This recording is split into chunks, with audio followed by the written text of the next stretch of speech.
Today we're having Bruce Cahan of Urban Logic talk, and Bruce and I started talking, I don't know, about a year and a half ago about this. And you know, as you're aware, Google's mission is to organize the world, the world's information, make it universally accessible and useful. And the decisions that people make based on information that they look up on Google or use from Google impact the real world. And what Bruce is going to talk about today is that you can make information available to consumers that, so that their values can impact their decisions, and that acts on their real world, both in a local as well as macro way.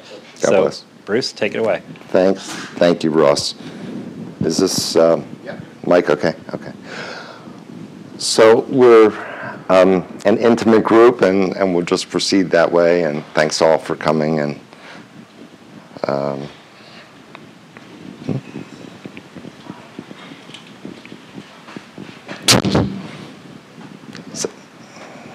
let's see, there.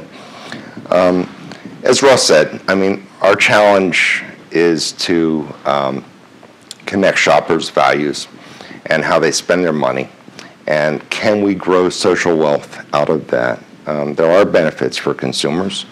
There are benefits for Google and its business partners. I'd like to talk about how we could work together on that, and then have some Q&A, and Ross has arranged for some lunch.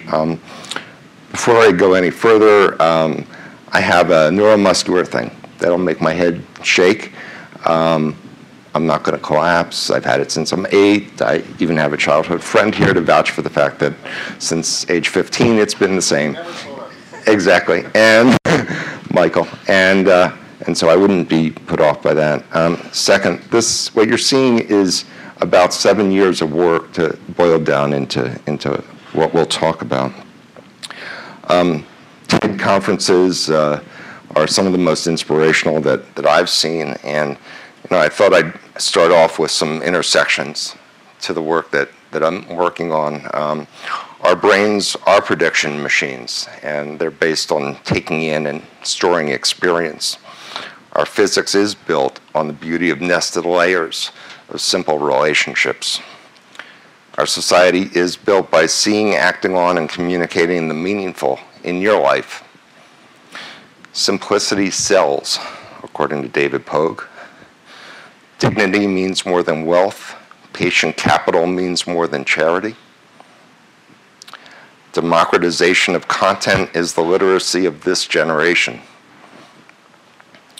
Our brains respond faster to threats, drowning out hopeful news and how to use it. We need to learn how to listen to 3 billion new voices on the planet living on $2 a day. Let's build public spaces worth caring about because life is lived locally. I want what I can't have. I need what I don't want. My mind won't stop. A little bit of consumerism fetish there. Where are you now? The U.S. spends, consumers and businesses spend about 60% of our GDP, our economic product. Canada and the U.S. Have 6% of the world's population and consume 40% of our resources. The average household spends $17,000 on things it says it needs, like housewares and foods. $712 billion a year was spent on holiday purchases, including $9 billion on greeting cards. Okay, so that's a lot of greeting cards. And when you look at $712 billion, even in the context of this week's primary costs, it's a lot of money. And we don't know whether we're spending it well. This is a chart that shows basically for the last number of years since 1998, about a 50% growth in consumer debt over the period of the internet's growth. That's the red line on the top. And the internet e-commerce value per person is the green. So one could ask, if we continue these trends and e-commerce continues to go up and up and up, and the consumer debt goes up, how much of your disposable income is going to be spent for consuming at this large increasing rate? And this is a chart showing that the percentage since 1980 of consumer debt service, the yellow line, has gone from roughly 12% to 15%, and overall the red line includes rents and mortgage payments, so that we know that people take out second home loans to pay for this consumerism. We're seeing nearly 20% of disposable income go this way. And you could ask, is this generation that's increasingly indebted buying things that are socially valuable? Are we buying anything of social value? Are we, creating debt and drags on the economy that we really need? Are they worth the thrill now? What is truly green and what isn't, as we start to witness some greenwashing and other issues? What's missing today, I think, are that consumers don't have information they need. They don't have rankings of products' green and other social impacts. They don't have systems to show social issues as revenue dollars. So if I buy a green product, how much consumption depends on me and others buying that green product? They don't have incentives to use their social values when shopping. They don't have affinity group buying power clustered by issue. If I want to eradicate child labor or accelerate women's issues or men's issues, how do I find others doing that in real time? I don't have tools to prioritize the portfolio of regional concerns. Each region doesn't have the same issue of poverty or environment or infrastructure. How do I see regional concerns accurately? Do I get better credit card interest rates as I shop more responsibly using social values? And bank to leverage these social value rewards or incentives? We don't have any of this. In fact, by contrast, for anyone who watched Super Bowl or the primaries, we had statistics up the yin-yang, and we had no comparable rate of statistics for how we shop. In a year, we won't get to that level of statistics. I'm looking for a MacBook Pro, but I have to go through to find a MacBook Pro, and if it is ethical, and is to go to the Apple website, to go to websites like Lenovo, I know that rank corporate social responsibility, go to the industry environmental pages, go back to Apple to see if they've bought products in a fair labor way. I still don't get to the answer. I can't get to the answer. There is a better approach. We could rank each product's ethical score. We could profile ethical consumer preferences. My preferences and your preferences, we each are different. We come from different backgrounds. We have different priorities. We could match the products and the shoppers' ethical scores. We could reward ethical shoppers with the kind of cashback rewards that are very common. We could use regionalism to increase local economy and buy local campaigns. And that could be around the planet. We could finance companies in regions who grow social impacts that ethical consumers would now have the aggregated power and visualized power to demand.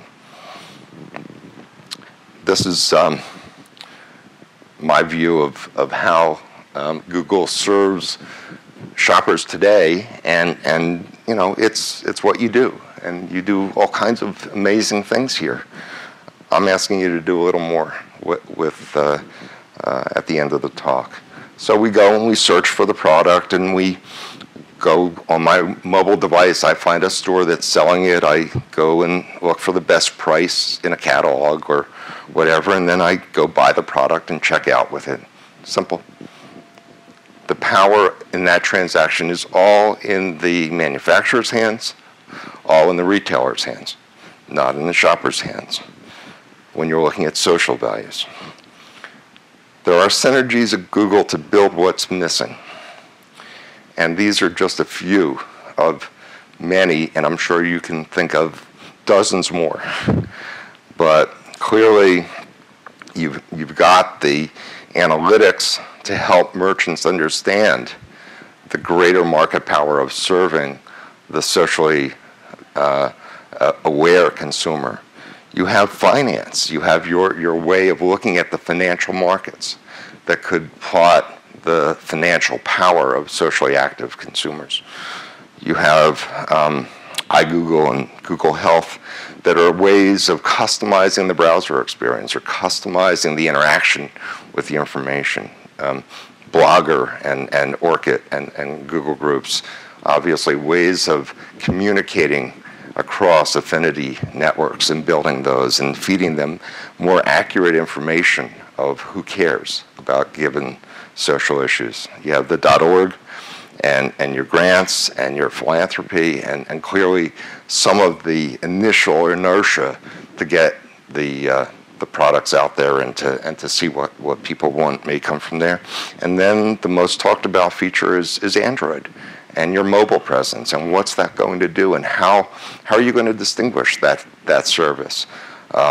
When people carry a cell phone, are they going to get and transact information about their social concerns, their environmental concerns, their public health concerns, infrastructure concerns? Are they going to be able to do it? Or are they going to just see in a different format all the other information that keeps them from having that power? The world's going green, thank God. I'm honored that Yuriko Kishimoto, immediately past mayor from Palo Alto, is sitting here, and she's led the cause for a green economy in Palo Alto. I mean, you've done that. And so we know that there's attention on it. Well, and then there's Google as the web's compass for finding direction and taking action. What does Google do to help consumers make better green choices?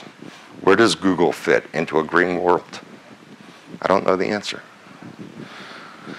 Web commerce could mean so much more. Imagine socially active consumers buying ethical products. Businesses getting ethical traits out to consumers. In other words, yeah, you might read of a business paying a huge fine or having a big toxic release. What did they do about it afterward? How do they communicate that message consistently and authoritatively to consumers? Governments could use web commerce to fund local change.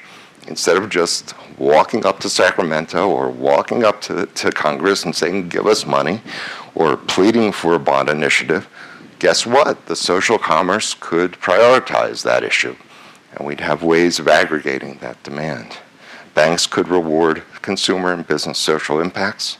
They could say we can reduce interest rates to consumers that shop in accordance with their social values, God bless. Why? Because, you sneezed, why? Because the banks know that a socially conscious consumer or business is a better credit risk. We have many studies showing this. And affinity groups could see the ethical goals that their purchases achieve. So no longer will they have to survive on studies that are self-validating. They can actually in real time start to see what it is that consumers care about when it comes to labor or fair trade, or when I go to Google and I have a query, let's say save San Francisco Bay, or a second query, save Palo Alto's environment, nothing in the ad ranked column. Blank. Stares back at me. Says, what do you expect me to say? There's no ads here. There's no ranking of good choices. There's no way to buy a safer environment. There's no ethical sense from my dollars and cents. What if I made the query tomorrow or next week with your help? And instead, we got a couple different features. We saw values ranked ads. In other words, the placement of the ad reflected the social value delivered to me based on my profile. So if I want to green the world, the top most ranked ad would be the credibly validated producer or manufacturer of a product that fits what I want. It's a smarter choice. Obviously, you would expect that the better match would have a higher click-through rate, would be a more valuable product to Google. We can talk about how to share that. We could buy a safer environment. We could turn sense into ethical sense, but we could also do one other thing. Along the bottom of the browser, we could put a stock ticker, but instead of corporate share prices, we would put social concern revenue figures. In other words, shoppers who voiced a preference for environmental issues would represent how many $1 billion of sales that day or that minute. And suddenly the affinity groups and the nonprofits who care about those issues, are working hard on those issues, would cite real market statistics on the value of solving that issue and gaining market share. There are two concepts for conscious consumerism that I think are needed. One is called the means meter, and the other is sustainable resiliency, and I'll go through them quickly now. For the means meter, think about socially responsible consumerism on your iPhone or your G phone, in your browser. Take the ad search and other metrics and add these social scores that user values are full of. Let the customer loyalty be a matter of, well, which product or which manufacturer is the most transparent? Is letting me see the supply chain that gets me my product, the footprint that gets me my product, and the labor that gets me my product, and that's how you're going to increase loyalty. You'd have channels for government incentives. In other words, perhaps a sales tax regime that responds to the kind of social behavior that this new technology would unleash. So instead of a flat sales tax, a community might decide, guess what, for socially active consumers, we're going to make a difference. So we're going to give you back a tiny bit of that sales tax revenue, or the state could do that. And the zipper that we talked about in terms of seeing the aggregate purchase power of socially conscious consumers. The way to do the means meter, I would suggest, is not to ask 20 questions. That's a turnoff. I think, we could have sliders like an equalizer. If I, in this room, had a $100,000 stereo, and I gave each of you a little equalizer, bass and treble panel, and said, make this stereo sound perfect to your ears. The readings on those sliders would be slightly different. And we each have our values in that difference as well. We'd have a burn-in period, so after a month, despite what you thought your values were, we would show you, well, it seems like your values, based on what you're buying, is this. Now you can change that fact, but here objectively is the kind of person you say through your purchasers you are. Spark lines, Edward Tufte's technique would make AdSense ads even more valuable, because you would see, here's your goal at improving a social metric like environment or child welfare. Well, this is how far you're away from it, and if you bought into this advertiser's product, this is how much closer you would get to that goal. And the reason that's important is that would change perhaps the credit provided to you by a bank or the feedback loops from that industry. The ads would rank highest based on how the advertiser contributes to your social portfolio. And then this zipper to let affinity groups know really that they control that much in consumer dollars. Sustainable resiliency is the second necessary feature, and that is, what's the regional context in which business occurs? Now, we have SRI, or which is not Stanford Research Institute. It is socially responsible investing metrics that mutual funds like Domini and Pax World use to say, well, is this company more responsible? Is it doing the right thing? Well, that's a global rating of good. That global rating isn't disaggregated into, is HP or Google or any of the household names doing the right thing in the headquarters area that it lives in? How would you know? You never see a rating like that. Well, sustainable resiliency would say, what are the impacts of commerce that have happened just by dint of the way the region works? What are the regional gaps in sustainable resiliency, energy, health, other concerns? How do you layer onto the region not just the benchmarks of problems, which everybody uses to fight for budget dollars or go to state governments and get programs funded, but they also use to drown out anyone else's issues.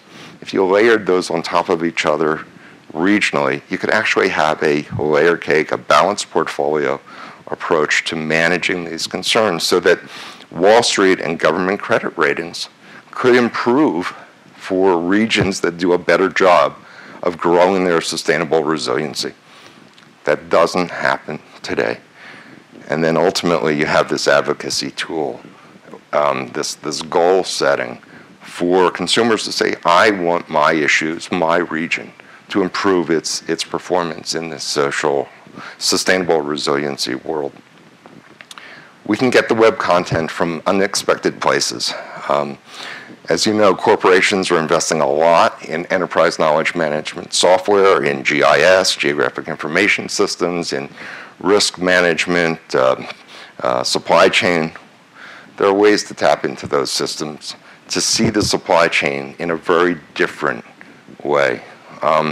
These corporate environmental social governance ratings that I've talked about as SRI, we need to see those spatially correlated. In other words, not for the entire world, but disaggregated to a populated area so that we can manage the impacts at that scale. And then we need to see business to government and business to business procurement patterns. Imagine a means meter of social values, but this time at the institutional level, at a university level, or at a government, saying we want our procurement mechanisms to have the same kind of accountability and positive impacts. I'm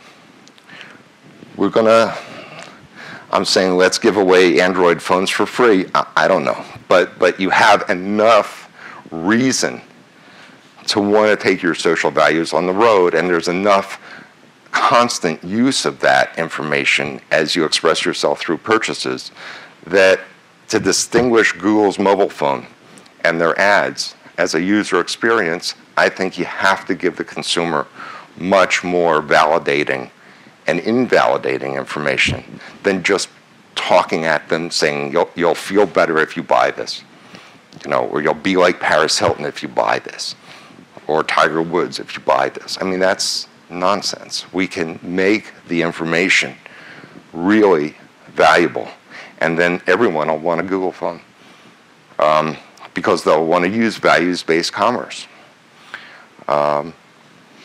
I think it ties also into an ethical bank, and I am forming an ethical bank here. I moved here 2 years ago from New York to try to do that. An ethical bank is different for reasons I'll get to, but clearly if you have consumers that are motivated to perform and to use their money in a very different socially conscious way, it's not just about getting green checks to write. It's more than that, or paperless statements. This is a schematic of how to buy the laptop, how to scan and grab all the laptop ad search information there. How to load your social priorities and your profile, which is obviously updated as you shop, to find the best match of social values and financial values, to use a credit card that gives you the rewards for shopping this way, and then to interact as an affinity group based on the metrics that you're trying to improve, whatever social concern you're trying to improve. I think we can change the world. Google's had an amazing impact. Google can be a lever for greater transparency in the corporate and market structures, not just a frenzy of Gen X and Gen Y Gilded Age consumption, to be blunt, and debt. Googlers can buy a less vulnerable product and planet, be less gullible consumers, incur less debt, and cause less harm to their family and their region and the planet. And they can help find, transact, and bank the abundance that is socially responsive. For those who choose, and I expect some of you do, you probably are using some of these SRI funds to invest your money wisely.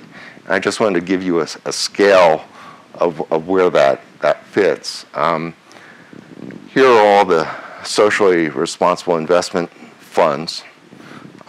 Here's the level of public debt across the country.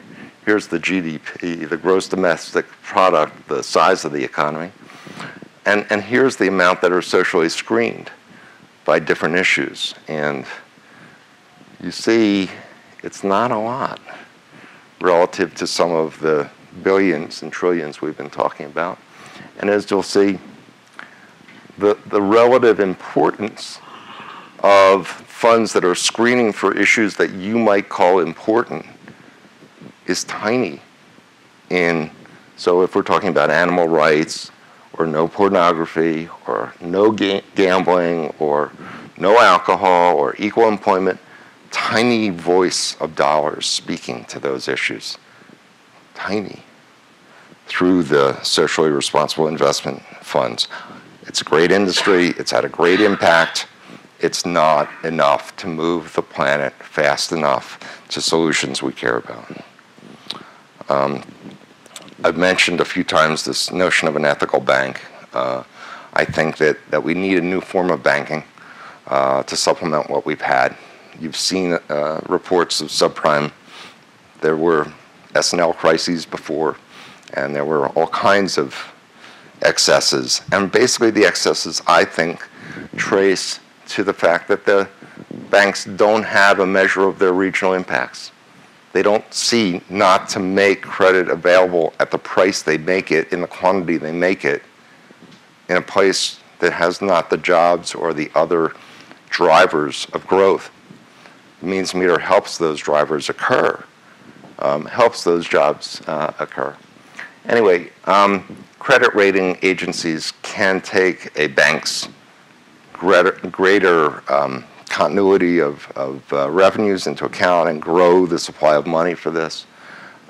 We need the social capital markets. I'm an Ashoka Fellow, which is a group that recognizes social entrepreneurs. There are 2,000 of us around the world. Muhammad Yunus, who won the Nobel Prize for Grameen Bank, is probably the best known.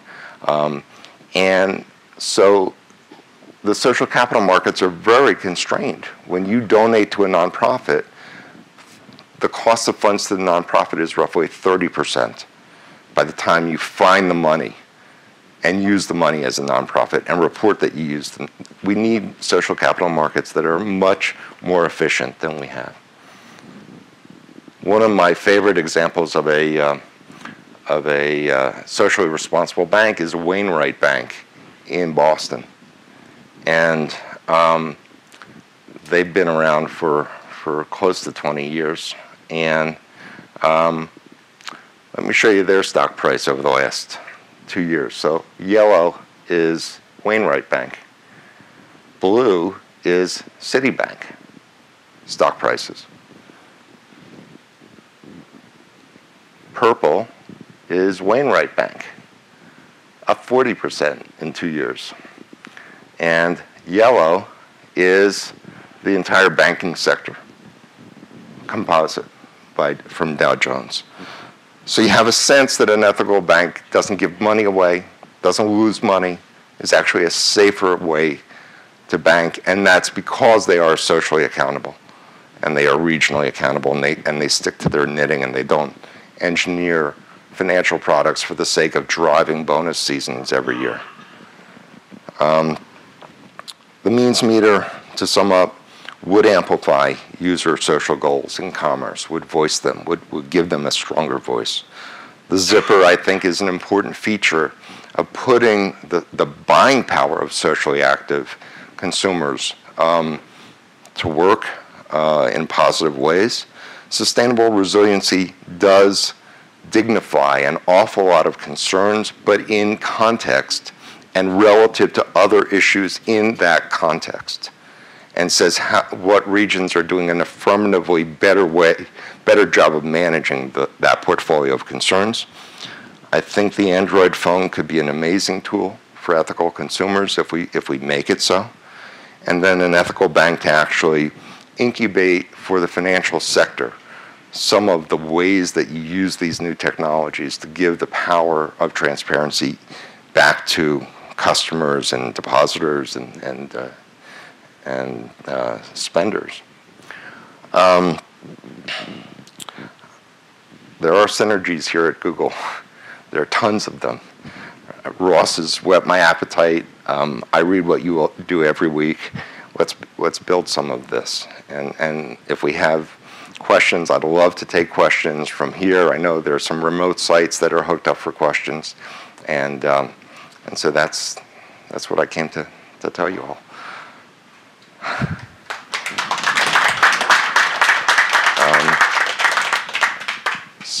And I know that Ross has arranged for a lunch table afterwards here. I don't know, is this a new way of thinking for you all? Have you seen this kind of presentation before? Are you aware of the social impacts on the other side of the AdSense and the other analytics that you're looking at? You're freaking geniuses. It's scary to stand in front of you all. But I've been looking forward to this and engaging your minds in thinking about a very different paradigm for the future of Google that is customer-centric and is looking at how to push and empower consumers to push their values out into the world.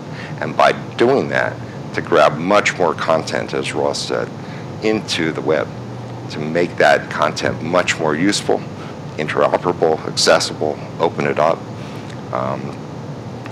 There's a whole dialogue we could have about procurement systems. Yeah.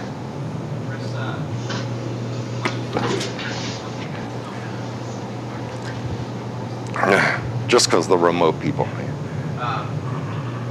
The question I have is, you're talking about one kind of value, but Google's a lot in the news for other kinds of values, namely privacy concerns. So some of the things you're asking for example, the value-based ads and so forth, when somebody issues an environmental search, whatever that means, and that's something else to figure out. You're now asking our users to give us more information and expose more of their privacy or less, depending on how you look at it, in exchange for a richer experience around social networking or whatever else. So, I'm exchanging one value for another in one case. So my question, any comments first of all on that? And secondly, do you have any data on the willingness of socially aware people to share more of their personal information if they see a value on the other side? Yeah, great questions. I mean, the first is I don't want any more privacy incursion than Google's already promoted. And I'm a lawyer in 3 states. I'm a non-residential fellow of Larry Lessig's Center for Internet and Society over at Stanford. He would do bad things to me if I stood here and said we should take away more privacy. But I think broadcasting the affinity concerns that you share with others that have your environmental or child welfare or other thousands of other concerns, that's not something that has to reveal my identity. That can reveal to me the power of the group I'm in, but that doesn't mean that the manufacturer can find me. It's not the same thing. It means that the manufacturer can find the group that has self-identified as caring about values, certain values. Second, there are a lot of studies that show higher levels of satisfaction from manufacturers who green their supply chain, who promote workplace safety, who do all kinds of socially active things. And we can go through that on the vertical basis in terms of the agriculture, the omnivore's dilemma problem, and why is Whole Foods Whole Foods. We can go through it from many, many angles. But yes, the studies are there to confirm that there's higher levels of loyalty and satisfaction.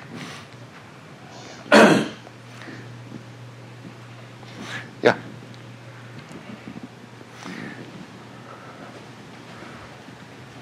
Hi, thanks for the talk. Very good.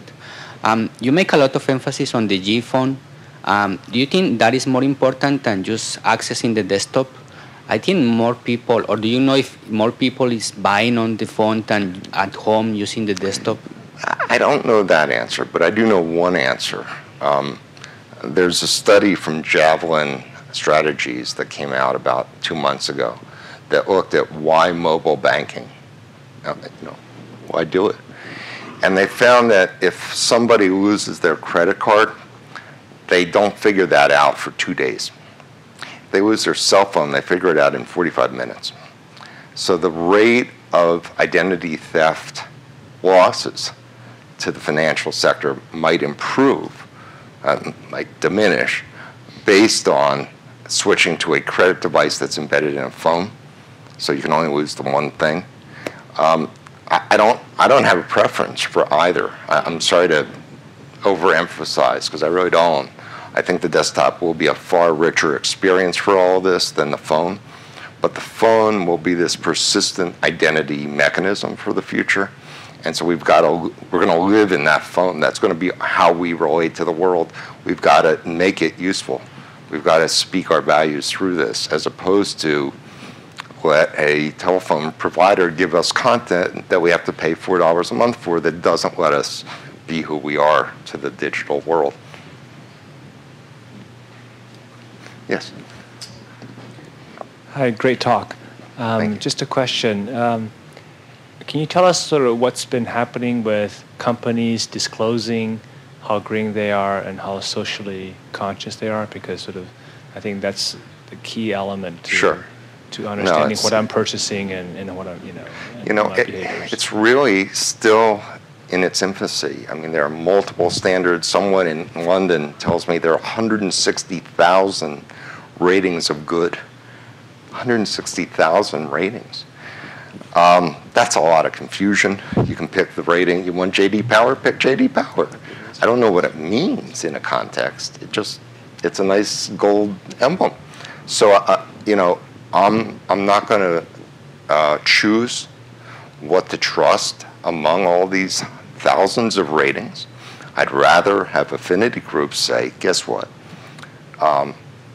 We believe that Riverkeeper data, Robert Kennedy's nonprofit, is measuring stream gauge quality in Palo Alto. We might prefer that to the EPA's measure of quality at some point.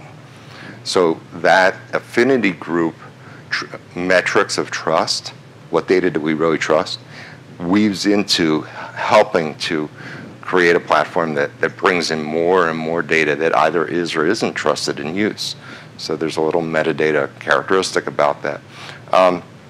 To answer specifically, I think many industries are refocused on how do we report out our green or our supply chain footprint or all these things with external validation.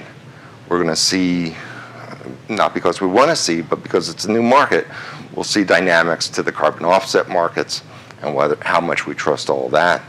And so this will evolve. And I think the more transparency we can have the consumer pushing for, the better the data is going to get. There's a lot of data out there. There's also services, that Nielsen and others who package data for the obverse of what I'm talking about. So they're aiming their metrics at looking at us as consumers, not giving us ways to look at what we're buying responsibly.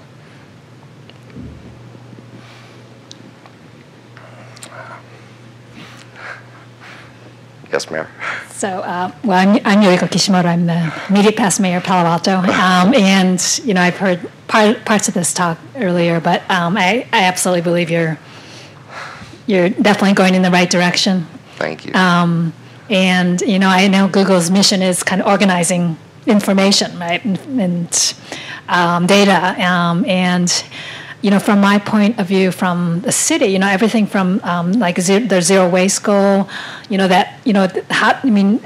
it's basically any chair that you sit on. I mean, how do we know where this material comes from? Like, right. I mean, ideally there'd be a barcode on every material just to say where it came from, right. How to recycle it, right. And right. Et cetera. And so.